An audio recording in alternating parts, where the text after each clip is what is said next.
Salut la team, bienvenue sur le coin des amateurs, la chaîne où on parle foot sans langue de bois, sans filtre et surtout sans langue de bois.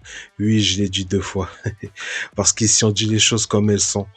Avant de plonger dans l'actu du jour, faites-moi plaisir. Non, fais-toi plaisir. Balance ton petit like et active la cloche. C'est gratuit, ça prend 2 secondes. Mais pour nous, c'est vital. Chaque abonné, c'est un vrai coup de boost pour le développement de la chaîne. Plus vous êtes nombreux, plus on peut balancer du lourd, des analyses plus poussées, des débats, des formats inédits, bref, tout ce qu'on kiffe partager avec vous, quoi. Merci à tous les fidèles et bienvenue aux nouveaux. Allez, installez-vous, sortez les chips, hein. Place au football, place au plaisir. Let's go! Alors, au programme d'aujourd'hui, la Juve qui n'avance toujours pas en Ligue des Champions, match nul contre le Sporting, troisième partage de points en 4 journées, une vieille dame qui tousse, hein. Un Spalletti qui commence à sérieusement tirer la tranche. Arsenal, eux, c'est tout l'inverse. 4 matchs, 4 victoires, 0 but encaissé. Merino en feu, Saka en patron, Arteta qui a transformé ses gars en machine de guerre. Monaco, dans le froid de Norvège, s'arrache pour enfin décrocher sa première victoire européenne. Balogun sauve la patrie, c'est comme ça qu'on prononce, j'en sais rien. Débrouillez-vous les gars. Mais alors, dans la souffrance absolue, ils ont gagné.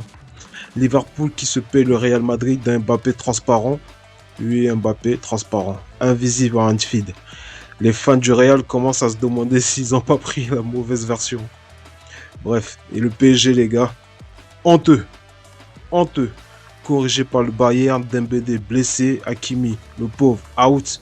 Marquinhos, alors lui, panique totale. Bref, la soirée cauchemardesque. On va développer en fin de vidéo.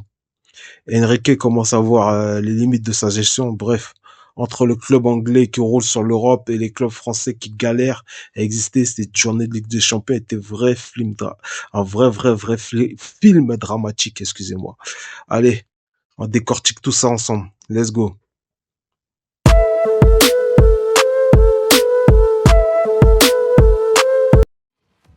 Alors, on commence par la Juve. Et franchement, c'est plus une vieille dame, hein, c'est une mamie qui est fatiguée, hein. Troisième nul en 4 matchs de Ligue des Champions. Toujours aucune victoire. Spalletti doit regretter ses vacances à Naples, hein, c'est sûr. Quand le Sporting, c'était stérile, sans idée. Di Gregorio dans les cages a encore flippé comme d'hab, hein. En but encaissé sur le premier tir, pas de miracle, pas de confiance. On sent une équipe bloquée, sans âme. Et quand t'as une Juve sans âme, t'as juste 11 joueurs en noir et blanc qui trottinent. Bref, la Juve, c'est triste. C'est triste à dire, ça sent la sortie. Ça sent la sortie prématurée. Allez, on traverse la Manche. On retrouve Arsenal qui carbure à la perfection. 4 matchs, 4 victoires. 0 but encaissé. Sérieux. La défense d'Arteta, c'est un mur de béton armé, les mecs. Et devant, impeccable. C'est un délice.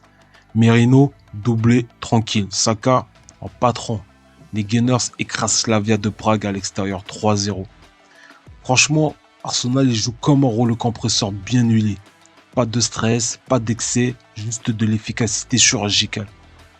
Et puis, un petit mention spéciale au petit Dorman. Je sais pas si ça se prononce comme ça, les mecs.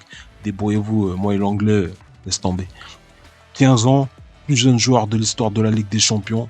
À 15 ans, moi, j'étais encore au collège, j'ai essayé de tricher sur mes devoirs, hein. Lui, il joue tranquille devant 40 000 personnes. Respect. Arsenal, c'est simple. Ils sont en forme actuellement. On disait Paris et Bayern, mais non. Arsenal aussi, ils sont en forme, hein. Franchement, respect.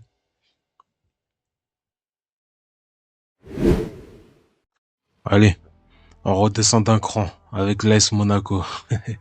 Oui, parce que Bodø/Glimt, c'était pas un match, c'était koh version arctique. Froid, pluie, pelouse synthétique, adversaire déchaîné et malgré tout ça, victoire 1-0. Un seul but signé Balogun juste avant la pause. Sur l'unique tir cadré du match, les gars. C'était pas du beau jeu, c'était du jeu de survie, gars.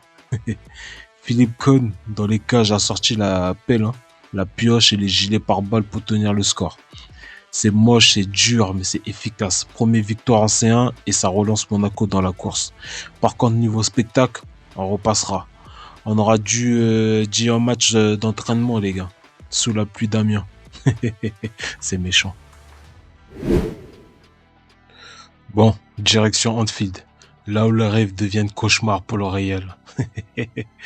Liverpool s'impose 1-0 contre les Merengues et franchement, c'est mérité. Intensité, pressing et Courtois monstrueux dans les cages. J'avoue, il a fait un bon match. Comme d'hab, hein. Mais alors côté Real, silence radio. Mbappé, Gaspard, invisible. 2 occasions, 2 ratés, 0 impact. On aurait dit qu'il avait oublié qu'il jouait en blanc, le mec. Pas en bleu. Liverpool a dominé de la tête et des épaules. Et McAllister a fini par trouver la faille. Les Reds, ils reviennent à la hauteur du Real au classement et Anfield redevient cette forteresse où même les fantômes du passé viennent transpirer. Et pour Mbappé, c'est simple. Les fans commencent à se demander s'ils ont signé le cousin de Kylian. Bon, c'est méchant. C'était que sur son match. Il a fait un bon début de saison, les gars. Bref. Et on termine avec notre PSG national. Enfin, national. Façon de parler, les mecs. C'était plutôt une équipe régionale contre une multinationale. Hein. Battu 2-1 à la maison par le Bayern. Et en plus, Dembélé, Hakimi, blessé. Marquinhos en plein cauchemar. Et alors lui, oh là là, il retombe dans ses travers. Lui, c'est en mode je gère, mais je gère mal. Et entre parenthèses, les mecs, et je comprends toujours pas ce qu'il fait dans les tribunes. Qu'est-ce que tu fais dans les tribunes? Premier mi-temps, à chaque fois, le mec, quand joue à domicile, il est dans les tribunes. Qu'est-ce que tu fais dans les tribunes? Bon, laissez-moi un commentaire. Moi, si vous acceptez qu'il soit dans les tribunes, donnez-moi votre opinion. Bon, on continue. Dembous, il rejoue, mais il se blesse. Il sort. Hakimi, il prend tacle assassin et finit avec des béquilles le soir de son anniversaire. Putain. Fallait le faire. Hein. Et Marquis. Putain. Alors, on revient encore sur lui. Grosse erreur. Deuxième but pour le Bayern. Sur son erreur. Ah, c'est une soirée à oublier. Le Schwanderink, il fait débat ce qui paraît. Pourquoi faire jouer un mec à moitié blessé? Ouais, moi je suis d'accord avec ça. Dembélé, il était pas prêt. Résultat, blessé. Et on sait pas quand il va revenir.